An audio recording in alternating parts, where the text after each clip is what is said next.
मेरी शादी को 1 महीना हो गया, लेकिन अभी तक मैं अपने पति को ना देख सकी, क्योंकि वह रात को जब आते तो लाइट ऑफ करके कमरे में आते हैं और सुबह मेरे उठने से पहले घर से निकल जाते हैं।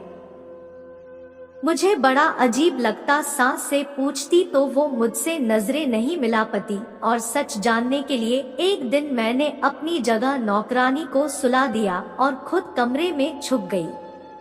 जब लाइट जलाई तो मेरी चीखें निकल गई, मेरे साथ इतना बड़ा धोखा। आज मैं दुल्हन बानी बैठी थी अपने रूम और मुझे आए बहुत वक्त हो गया था, लेकिन अभी तक मेरे पति का कहीं आता पता नहीं था। अचानक से आने वाली नींद के झोंकों ने मेरी बंद आंखों को खोलने पर मजबूर किया था। मैं पिछले कई घंटों से अपने कमरे में बैठी अपने पति का इंतजार कर रही थी। अब तो बैठ बैठ कर मेरी कमर में भी दर्द शुरू हो चुका था। जब यूं ही जमाई लेते हुए घड़ी की तरफ नजर दौड़ाई तो रात के 2 बज रहे थे।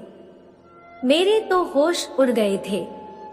आज तो मेरी सुहागरात थी, मेरी पहली रात, जिस रात पति पत्नी एक दूसरे से कई वादे करते हैं और उम्र भर साथ निभाने की कस्में खाते हैं। मैंने अभी तक अपने पति को नहीं देखा था। कुछ हमारे खानदान में रस्में भी थी। शादी से पहले लड़का और लड़की की फोटो भी नहीं दिखाई जाती थी। बस छोटी बहन से सुना था कि मेरा दूल्हा बड़ा ही प्यारा है। खुद ही दिल में सपने बुनने लगी थी। इस रात का इंतजार तो ना जाने मुझे कब से था। और मुझे जब लाकर इस कमरे में बिठाया गया तो मैं बहुत डरी सहमी सी थी, मगर इतने घंटे बैठने के बाद ना सिर्फ मेरी कमर दर्द कर रही थी, बल्कि जमाई ले लेकर मेरे सारे सपने और ख्वाहिश भी खत्म हो चुका था। एक बार तो सोचा कि उठ के बाहर जाऊं और जाकर देखूं कि आखिर मेरा पति कहाँ है, मगर फिर बाहर जाना मुनासिब नहीं लगा। जब नींद में बहने लगी तो यूं ही बैठे बैठे बेड के क्राउन से टेक लगाकर सो गई। अब और इंतजार करना मेरे लिए मुश्किल था कि तभी दरवाजे का लॉक खुलने की आवाज आई। मैं हड़बड़ाकर आंखें खोलकर देखने लगी, मगर कमरे में तो खूब अंधेरा फैल चुका था। मैंने सहम कर कहा कि कौन है, मगर पैरों के चापल की आवाज मुझे सुनाई नहीं दी। मैं सटपटाकर बोली कि सुनिए जी, क्या ये आप है? ये कमरे में इतना अंधेरा क्यों कर दिया? क्या लाइट चली गई है? मैंने एक ही सांस में कई सवाल कर डाले थे, तभी गला खखार कर एक मर्दाना आवाज गूंजी, मैं हूँ आपका पति। इतना सुनना था कि मेरे दिल की धड़कन तेज हो गई। हालांकि मैं जानती थी उस वक्त मेरे कमरे में मेरा पति ही आ सकता है। ऐसे लगता था जैसे पति की आवाज सुनकर मेरी सारी थकान वही दम तोड़ गए हो। अब मुझे शर्म आ रही थी, मगर एक बात की हैरानगी हुई थी कि आखिर पति ने कमरे में आते ही अंधेरा क्यों कर दिया था। मुझे यह बात थोड़ी अजीब लगी। अगर लाइट चली गई थी तो मोमबत्ती या टॉर्च ही कमरे में ले आते। मैं आंखें फाड़ फाड़ के देखने की कोशिश कर रही थी कि जब मुझे एक मर्दाना साया सा अपनी तरफ आते हुए नजर आया। पति मेरे सामने आकर बैठा और कहने लगा कि माफ कीजिएगा, बाहर दोस्तों में गपशप लगाते हुए वक्त का पता ही नहीं चला। आप तो जानती है कि ऐसे मौके पर दोस्त कहाँ जान छोड़ते हैं। आप काफी थक गई होंगी। मुझे लगता है आपको सोना चाहिए, बाकी बातें हम कल कर लेंगे। मेरा पति तो बात करते हुए बहुत अटक रहा था। उसके मुंह से तो हकलाते हुए शब्द भी ठीक से नहीं निकल रहे थे। इसका हरगिज ये मतलब नहीं था कि उन्हें अटक अटक कर बोलने की बीमारी थी। वो तो यूं बात कह रहे थे जैसे मुझसे शर्मा रहे हो, उन्हें मुझसे शर्म आ रही हो। मर्द होकर उनका मुझसे शर्माते हुए बात करना मुझे बहुत परेशान कर गया था। फिर याद आया कि छोटी बहन ने भी बताया था कि दीदी आपके मंगेतर बड़े शर्मीले किस्म के हैं। मैंने पति से कहा कि आपने कमरे में अंधेरा क्यों कर दिया? क्या आप मुझे देखना नहीं चाहते? जाहिर है एक औरत शादी की रात बस अपने पति के लिए ही तो सजती संवरती है, ताकि उसका पति उसे देखे, उसकी तारीफ करे। मेरी बात सुनकर पति कुछ देर खामोश रहा और फिर कहने लगा कि मैंने तो आपको जी भर के देख लिया था। जब आपको मेरे पास लाकर बिठाया गया, आप बहुत खूबसूरत है। और हमारे यहाँ एक रस्म है, मुझ पर किसी ने जादू करवाई थी ताकि मेरी शादी ना हो सके। इसलिए पंडित जी ने बताया कि तुम्हें कुछ दिन तक रात को अंधेरे में पत्नी के पास जाना है। मुझे ये बात बड़ा अजीब लगी थी, मगर उस वक्त मैंने इस बात को सच मान लिया, क्योंकि पहली ही रात में किसी बहस में नहीं पड़ना चाहती थी। उस रात मैं सोने के लिए लेटी तो मेरा पति पहले ही लेट चुका था। दिल में एक ख्वाहिश थी कि पति का चेहरा देखूं, आखिर वो मेरा पति बन चुका था। जब वह बारात लेकर हमारे यहाँ आए थे, तब भी उनके चेहरे पर सेहरा बांधा गया था, जिसमें फूलों की लड़ियों में मुझे उनका चेहरा दिखाई नहीं दिया था। रात गुजर गई। मैंने सोचा कि चलो ये रात भी गुजर जाने दूं, चंद घंटों की तो बात है, सुबह होते ही मैं अपने पति को देखूंगी। मैं पति के पहलू में सो गई। सुबह जब मेरी आंख खुली तो मैंने मुस्कुराकर बेड के दूसरे तरफ देखा। मैं चौंक कर उठ बैठी, क्योंकि बेड तो बिल्कुल खाली था, वहां पर तो मेरा पति ही नहीं था।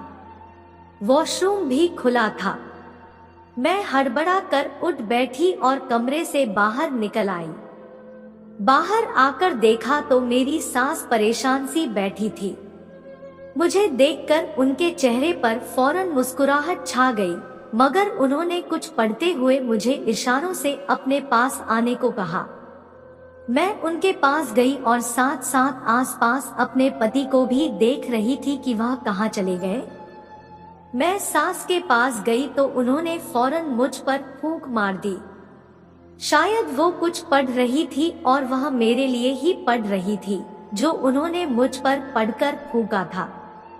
यह देखकर मुझे पति की बात याद आने लगी। शायद ये मेरे और मेरे पति के लिए ही था। लगता था सचमुच में उन पर कोई जादू हुआ है। तभी तो सास भी मुझ पर कुछ पढ़ के फूंक रही थी। मैंने उनके पास बैठते ही सवाल किया कि वो कहाँ है। मुझे तो कहीं कमरे में नजर नहीं आए। तो सास दूसरी तरफ देखते हुए कहने लगी, बेटा वो काम पर जा चुका है। मैंने घड़ी के तरफ देखा तो सुबह के 8 बज रहे थे और ऑफिस का वक्त 10 बजे से शुरू होता है। फिर 8 बजे वह कैसे चले गए? सास मेरी नजरों को देखकर सवाल समझ चुकी थी और कहने लगी कि बेटा उसके काम का कोई पता नहीं। वो अपने दोस्त के साथ मिलकर कारोबार करता है और दिल जब चाहे तभी घर से चला जाता है। तुम नाश्ता कर लो। मुझे यह बात बड़ी अजीब लगी। मेरा दिल चाहा सास से पूछूं, क्या पति की शादी में मर्जी नहीं थी?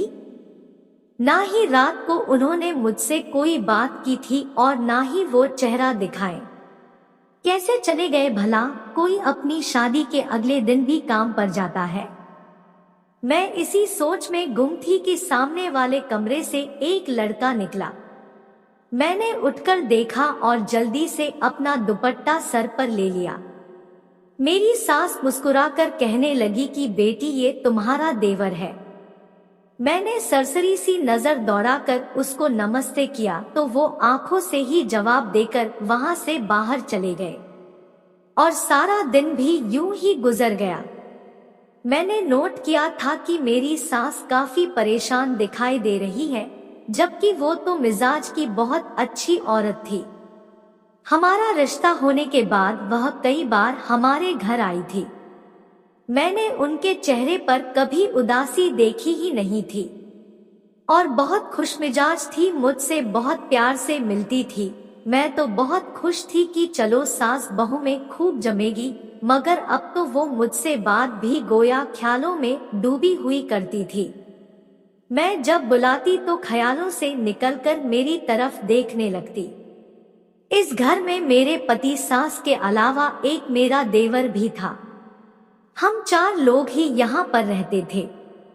मैं शाम में अपने पति के आने की राह देख रही थी। बिल्कुल नई नवेली दुल्हन की तरह सज संवर कर बैठी हुई थी, मगर तभी दरवाजे पर दस्तक हुई। मैंने फौरन मुस्कुरा कर दरवाजा खोला तो सामने मेरा देवर अंकित खड़ा था। वो मुझे यूं खड़ा देखकर हड़बड़ाते हुए नजरें चुरा लिया।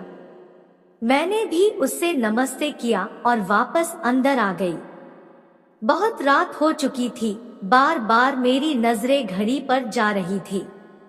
ना जाने मेरा पति कहाँ रह गया था। सास ने जबरदस्ती खाना भी खिला दिया। देवर भी वही खाना खा रहा था। मुझे महसूस हुआ कि जैसे वो मुझे चोरी चोरी देख रहा है। मैंने जब उसके तरफ देखा तो वह बौखला कर नजर ही बदल दिया और फिर आधा खाना छोड़कर घर से चला गया। मेरे दिमाग में बहुत ख्याल आ रहे थे। मैं यूं ही बैठी सोच रही थी कि आखिर वजह क्या थी। दिल घबराने लगा तो बालकनी में खड़ी होकर रोने लगी। आंखों से आंसू बह रहे थे। शायद मैं उनको पसंद नहीं आई थी। वो मुझसे नफरत करते थे या फिर उनके दिल में कोई और था। मैं अभी यूं ही खड़ी रो रही थी कि तभी कमरे में खूब अंधेरा फैल गया। हल्की रोशनी बालकनी के बल्ब की थी, जिसे मैंने यूं ही जलता छोड़ा और फिर कमरे में चली आई। मेरे पति विनायक दूसरी तरफ मुंह किए बैठे थे।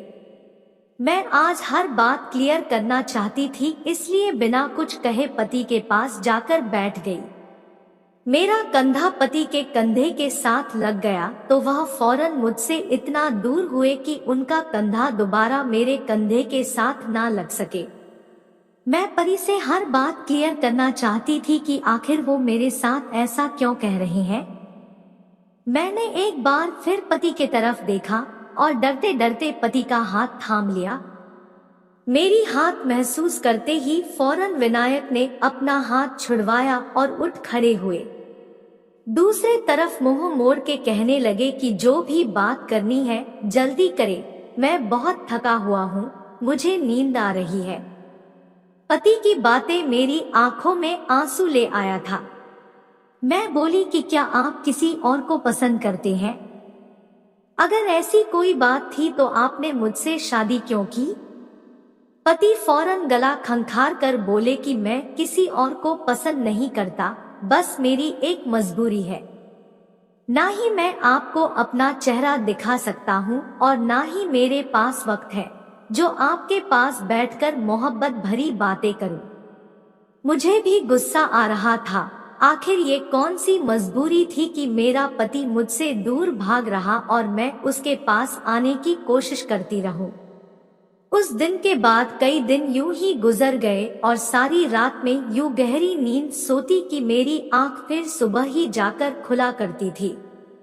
सारा दिन पति घर से बाहर रहता था और दूसरी तरफ मुझे ना जाने क्यों ये महसूस होने लगा कि जैसे मैं किसी की नजरों में हूँ, लेकिन जब मैं इधर उधर देखती तो कोई नजर नहीं आता था। एक बार मैं शाम की चाय बनाकर अपनी सास के कमरे में जाने लगी तो उनकी आवाज सुनकर वहीं रुक गई। वो शायद किसी से फोन पर बात कर रही थी। बार बार वो एक ही शब्द दोहरा रही थी। पता नहीं कौन था, लेकिन मेरी सास उसकी विनती कर रही थी। ना जाने मेरी सास को कौन ब्लैकमेल कर रहा था। मैंने जब उनके कमरे का दरवाजा खटखटाया और कमरे में दाखिल हुई तो वो फोन बंद करके अपने आंसू पोंछने लगी। मैंने उनके रोने की वजह पूछी तो वो कहने लगी कि उनका भाई है, उनसे नाराज है, कई साल हो गए हैं, उनसे सीधे मुंह बात ही नहीं कर रहा, ना ही कभी उनसे मिलने आता है। वो उसकी फोन पर रो रो के विनती करती है। मेरा दिल अपनी सास की बात सुनकर उदास हुआ था, मगर उसके बाद जो सच्चाई मेरे सामने आई, मैं दंग रह गई थी। चंद दिन बाद ही सास की बहन उनसे मिलने आ गई। मुझसे भी बड़े प्यार से मिली, खाना भी हमारे साथ खाया।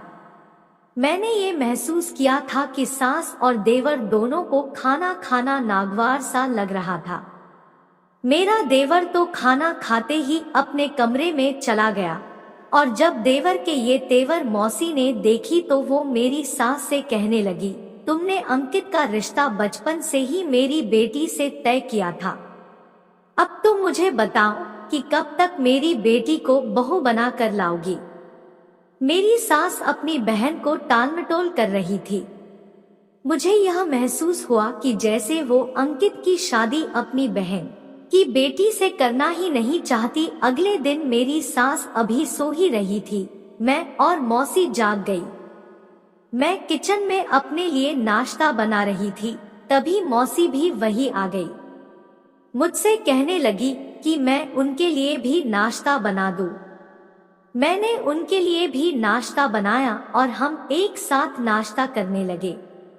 मौसी मुझसे कहने लगी, विनायक नजर नहीं आ रहा, क्या अब तक सोया पड़ा है? कल से मैं आई हूँ, उस लड़के को मिलने की भी इच्छा नहीं हुई।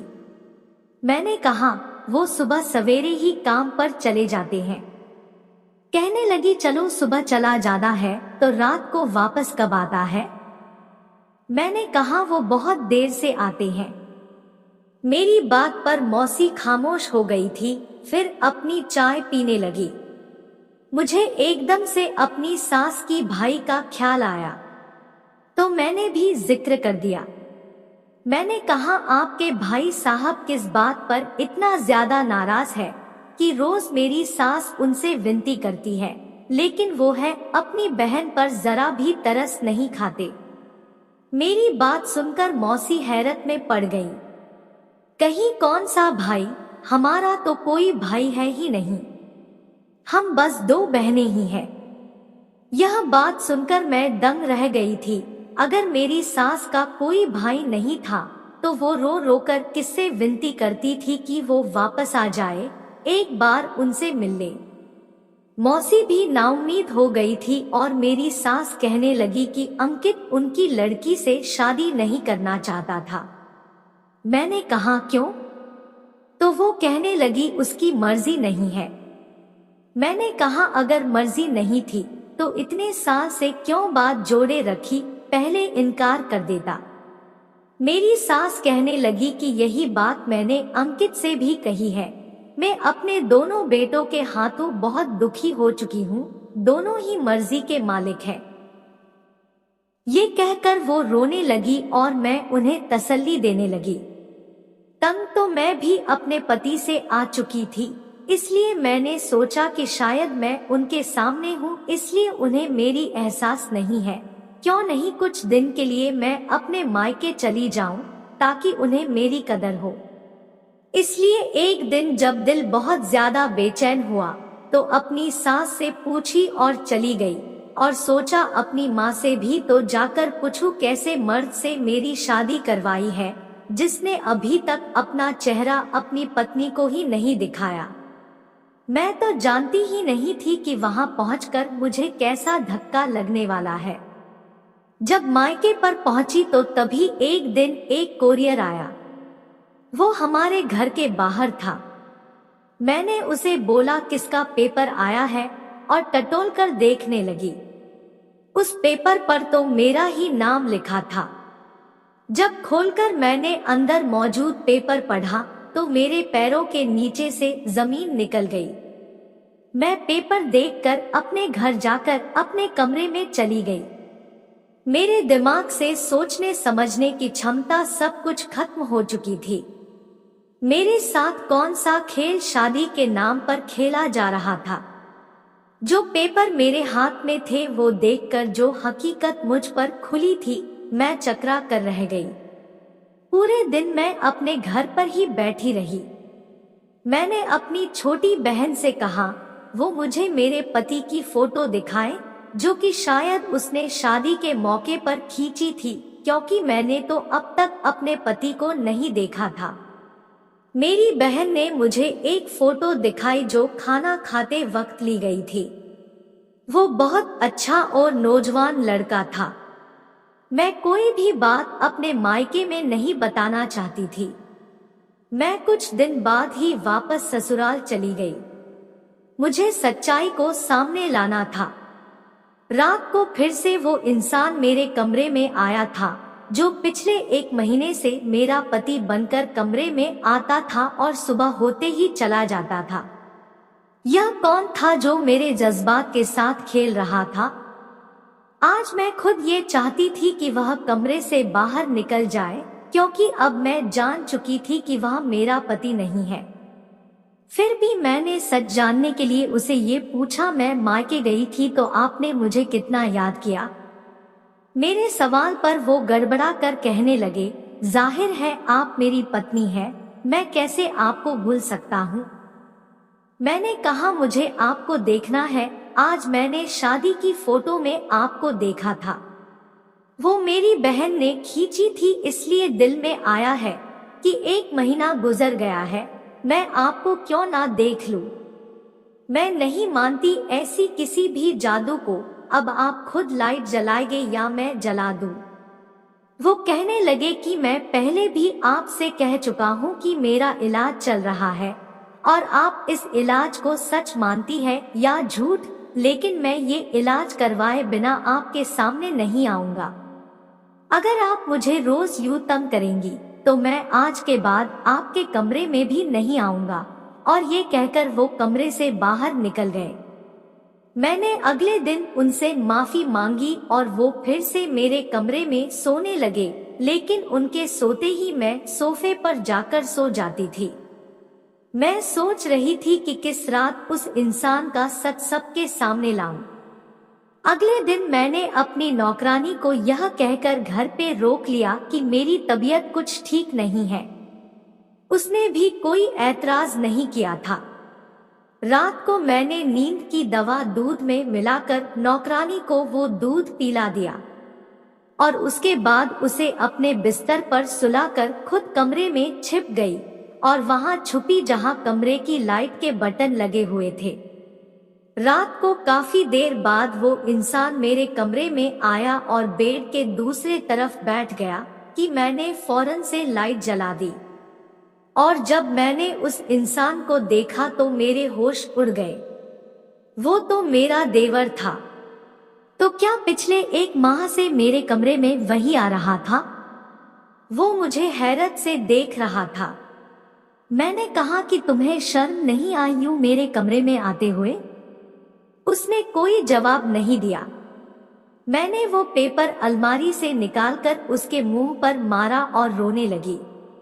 वो पेपर डिवोर्स के पेपर्स थे, जिसमें खत भी मौजूद था जिस पर लिखा था कि मैं किसी और से शादी करना चाहता था, लेकिन मेरी माँ ने जबरदस्ती मेरा रिश्ता तुमसे तय कर दिया और मेरे लाख मना करने के बाद भी मेरा तुमसे विवाह करवा दिया।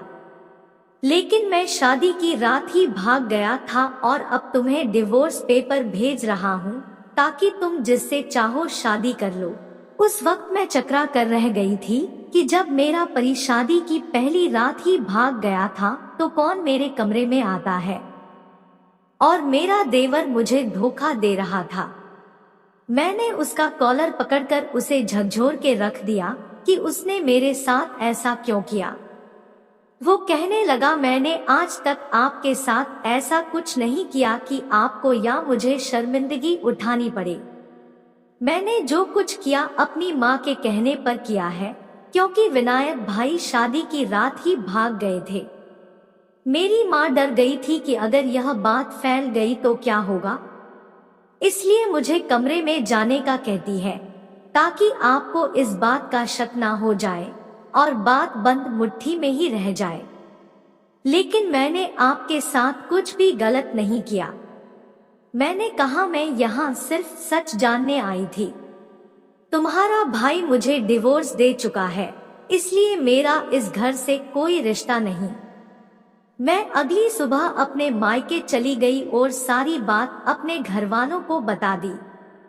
मगर कुछ माह बाद मेरी सास हमारे घर आ गई। उन्होंने मेरे घरवालों से माफी मांगी और मेरा रिश्ता अंकित के लिए मांगने लगी। कहने लगी, अब अगर अपनी बेटी की शादी की तो आपको अच्छा रिश्ता नहीं मिलेगा।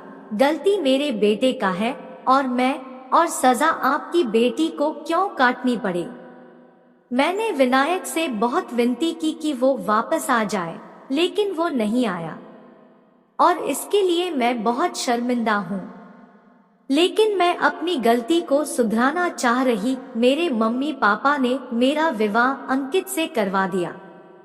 सच ही कहते हैं कि एक औरत ही औरत का घर बर्बाद भी करती है और आबाद भी करती है। आज मैं अंकित के साथ बहुत खुश हूँ। अंकित और मेरी सास ने विनायक से सारे रिश्ते खत्म कर दिए हैं। दोस्तों, मेरी कहानी कैसी लगी कमेंट करना और ऐसी कहानी सुनने के लिए हमारे चैनल को सब्सक्राइब करें। धन्यवाद।